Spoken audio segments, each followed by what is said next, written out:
कुंभकर्ण और हनुमान जी के बीच हुई एक शर्त जिसमें हार गए हनुमान जी। क्या शर्त थी वो और क्यों आखिर हार गए हनुमान जी कुंभकर्ण से? क्या सचमुच में हनुमान जी कुंभकर्ण का वध कर सकते थे? चलिए जानते हैं इस वीडियो में। तो वीडियो में अंत तक अवश्य बने रहें और अगर आपको ये वीडियो कहीं भी पसंद आए तो वीडियो को एक लाइक भी अवश्य कर दें और चैनल को भी अवश्य सब्सक्राइब कर लें, क्योंकि ऐसी ही वीडियो आप तक पहुँचाना हमारा काम है। चलिए इस वीडियो को शुरू करते हैं और जानते हैं पूरे रहस्य को। रामायण आप सभी ने पढ़ी भी होगी और देखी भी होगी। अगर आप लोगों ने रामायण पढ़ी या देखी होगी तो एक बात तो अवश्य ही जानते होंगे कि रावण और भगवान श्री राम के बीच बहुत घमासान युद्ध हुआ था। कभी भगवान श्री राम रावण के ऊपर भारी पड़ जाते थे तो कभी रावण भगवान श्री राम के ऊपर भारी पड़ जाता था।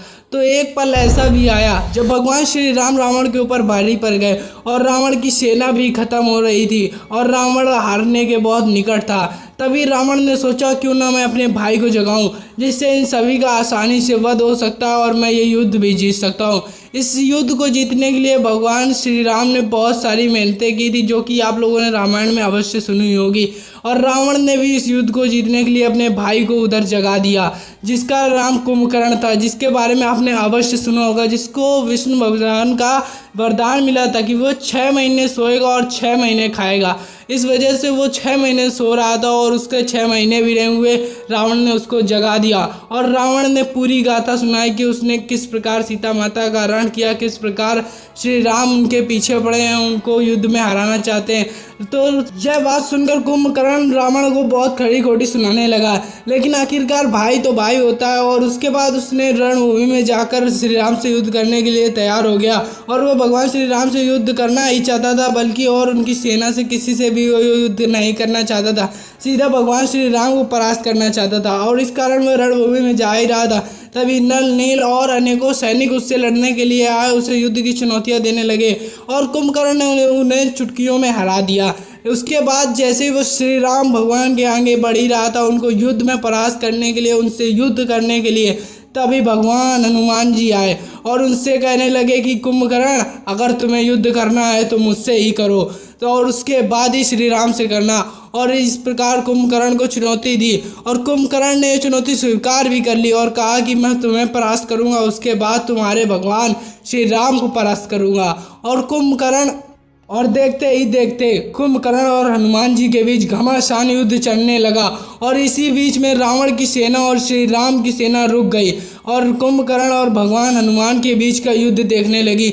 दोनों ही बल एक दूसरे पर भारी पड़ रहे थे और दोनों ही एक दूसरे के मन ही मन प्रशंसा कर रहे थे कि ये ज़्यादा वीर है, ये ज़्यादा वीर है। दोनों ही मन मन अपने एक दूसरे की वीरता का बहुत ज़्यादा सम्मान कर रहे थे।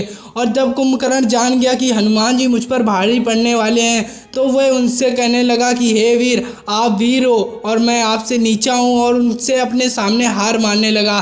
फिर हनुमान जी ने एक चुनौती रखी कि अगर मैं तुम्हें अब की बार घाव पहुंचा दूंगा या तुम्हें चोट पहुंचा दूंगा तो तुम ये युद्ध रणभूमि छोड़कर चले जाओगे और हमसे युद्ध नहीं करोगे।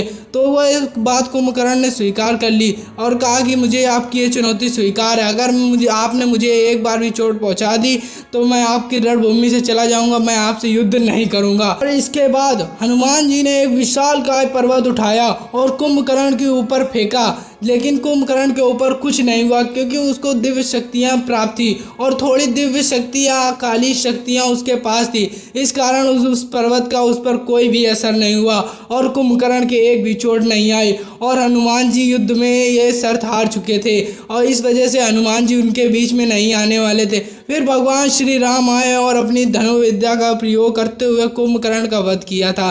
तो दोस्तों ये शर्त थी हनुमान और कुंभकर्ण के बीच में कि अगर कुंभकर्ण को हनुमान जी थोड़ी सी भी चोट पहुंचा देते तो कुंभकर्ण उनके बीच में ना आता, लेकिन हनुमान जी ने उनकी ऐसी शर्त भी स्वीकार की थी, पर एक शर्त में हनुमान जी हार गए थे।